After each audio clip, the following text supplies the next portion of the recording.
நீங்க செலக்டா ரிஜெக்டா? ஃபோர்த் ரீசன்ல கிட்டத்தட்ட 3229 பேர் ரிஜெக்ட் ஆகிறதுக்கு காரணங்க. ஸோ இதுதான் மெயினான ரீசன். எம்ஹெச்சினுடைய நோட்டிபிகேஷன் நம்பர் 7273ல நீங்க செலக்ட் ஆயிருக்கீங்களா ரிஜெக்ட் ஆயிருக்கீங்களாங்கிறத தான் இந்த காணொலி பதிவு மூலம் பார்க்க போறோங்க. இப்பதான் இந்த நோட்டிபிகேஷன் நம்பருக்கு ஒரு அறிவுறுத்தல் கொடுத்துருக்காங்க. அது என்ன அறிவுறுத்தல் அப்படின்னு பாத்தீங்கன்னா, முதல்ல எடுத்த உடனே இந்த நோட்டிபிகேஷன் நம்பருக்கு யார் யாரெல்லாம் ரிஜெக்ட் ஆயிருக்கிறீங்க, அதுக்கு என்னென்ன ரீசன் இருக்கு அப்படிங்கறதெல்லாம் சொல்லியிருக்கிறாங்க. இந்த நோட்டிபிகேஷன் நம்பர்ல அப்ளை பண்ணிட்டு இந்த எழுத்து தேர்வு முடிச்சுட்டு அதுக்கு பிறகு சான்றிதழ் சரிபார்ப்புக்காகவும் நீங்க சென்னை வரை சென்று வந்திருப்பீங்க. ஸோ அதுல இருந்து தான் இப்போ முதல்ல இதோட ரிசல்ட் மாதிரி ரிலீஸ் பண்ணியிருக்காங்க. அது என்ன அப்படின்னா, ரிஜெக்ஷன் லிஸ்ட் ஃபார் இந்த மாதிரியான போஸ்டிங்ஸ் அப்படின்னு சொல்லியிருக்காங்க. ஒன்று பாருங்க, ஜோப்தார், office assistant, residential assistant, room boy, sweeper, gardener, watchman, sanitary workers, watchmans. So இந்த போஸ்டிங்ஸ் எல்லாம் இந்த நோட்டிஃபிகேஷன் நம்பர்ல நீங்க விண்ணப்பிச்சு எக்ஸாம் எழுதிட்டு அதுக்கப்புறம் சான்றிதழ் சரிபார்ப்புக்கும் போயிட்டு வந்துட்டீங்க. ஸோ அப்படி போயிட்டு வந்தவங்கள யார் யாரெல்லாம் முதல்ல ரிஜெக்ட் ஆயிருக்கீங்க அப்படின்னு சொல்லியிருக்காங்க. ஸோ இந்த ரிஜெக்ஷன் லிஸ்ட்ல உங்களோட ரோல் நம்பர் இல்லை அப்படின்னா நீங்க எல்லாம் செலக்ஷன் லிஸ்ட்ல வரப்போறீங்க அப்படின்னு அர்த்தம். இந்த ரிஜெக்ஷன் லிஸ்ட்ல உங்களோட ரோல் நம்பர் இருக்கு, உங்க நேம் இருக்கு அப்படின்னா நீங்க வருத்தப்படாதீங்க. அடுத்து வந்து 10th லெவல் 8th லெவல் அப்படின்றது மறுபடியும் வரும். ஸோ அதுக்கு அப்ளை பண்ணலாம். இல்லைன்னா வேற வேற துறைகள் தேர்வுகள் இருக்கு, அதுக்கு அப்ளை பண்ணலாம். ஸோ இதுல இவங்க சொல்லக்கூடிய இந்த ரீசன்ஸ் பாத்தீங்கன்னா ஒரு 4 ரீசன் சொல்லியிருப்பாங்க. இந்த 4 ரீசனை ஒன்னா நான் சொல்றேன், அதை வந்து பார்த்துக்கோங்க. அதுல ஒவ்வொரு விண்ணப்ப மாணவர்களும் இந்த இனிமேலாவது அவர்களிடம் இந்த 4 விஷயத்தை கவனமா பார்த்துக்கணுங்கிறத தான் இவங்க சொல்லியிருக்கிறாங்க. ஸோ முதல் ரீசன் பாருங்க, நான் பேமெண்ட் ஆஃப் பிரெஸ்கிரைப்டு ஃபீஸ் அப்படின்னு சொல்லியிருக்காங்க. அதாவது அவங்க கட்ட வேண்டிய கட்டணத்தை சரியா கட்டல, அது இல்லைன்னா வந்து போய் சேரல அப்படின்னு சொல்லியிருக்கிறாங்க. Due to wrong or incorrect claim of fee exemptions அப்படின்னு கொடுத்துருக்காங்க. ஸோ அப்படின்னா என்ன அர்த்தம்னா, சில பேர் வந்து என்னுடைய கம்யூனிட்டிக்கு ஃபீஸ் எக்ஸப்ஷன் இருக்குன்னு நினைச்சிருப்பாங்க, அப்போ ஃபீஸ் கட்டாம இருந்திருப்பாங்க. ஸோ இந்த ரீசனால கிட்டத்தட்ட எவ்வளவு பேர் ரிஜெக்ட் ஆயிருக்காங்க அப்படின்னா ஒரு 13 பேர் தான் ரிஜெக்ட் ஆயிருக்காங்க. ஃபீஸ் எக்ஸப்ஷனால 13 பேர் தான் ரிஜெக்ட் ஆயிருக்கிறாங்க. ஸோ அடுத்த ரீசன், செகண்ட் ரீசன் பார்த்தீங்கன்னா ஏஜ் பார்ட் அப்படின்னு கொடுத்துருக்காங்க. ஸோ அதாவது வயது, குறிப்பிட்ட வயதை கடந்து விட்டவர்கள் அப்படின்னு சொல்லி கொடுத்துருக்காங்க.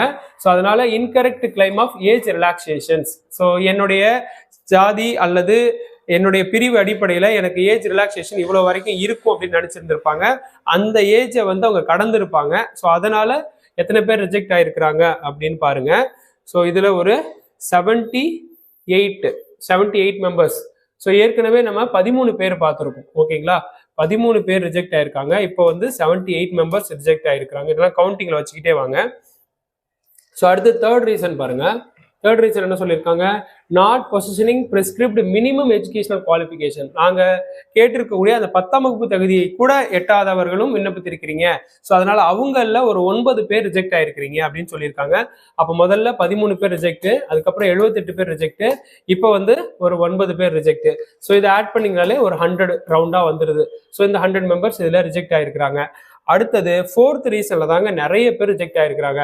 ஸோ இந்த 4வது ரீசன்ல ஹையர் எஜுகேஷனால உங்களை நாங்கள் வந்து எலிமினேட் பண்ணியிருக்கோம் அப்படின்னு சொல்லியிருக்காங்கல்ல.